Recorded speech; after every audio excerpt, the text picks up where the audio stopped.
Welcome to our channel. Today we how to create a spending report with Mint, full guide step by step clearly. Open your web browser and go to the Mint website. Log into your Mint account using your email and password. If you don't have an account, click on the sign up button and follow the prompts to create one. Once logged in, navigate to the Transactions tab on the left side of the dashboard. Here, you will see a list of all your transactions. To refine your report, click on the Filter button located above the transaction list. Select the date range for which you want to create the spending report. You can choose options like last 30 days, last 90 days, or specify a custom date range.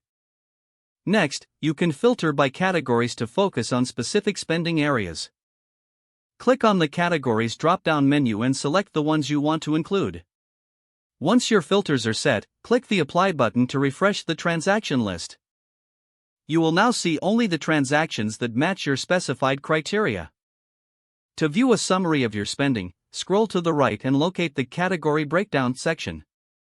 Here, you will find a visual representation of how much you have spent in each category. If you want a more detailed view, click on any category to expand it.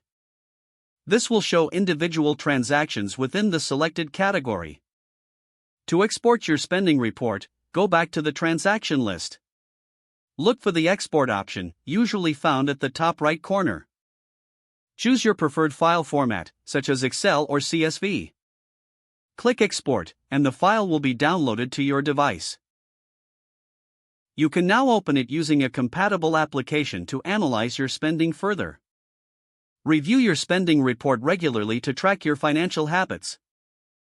Adjust your budget as necessary based on your spending patterns. Use the insights from your spending report to make informed financial decisions. Congratulations, you have successfully created a spending report with Mint.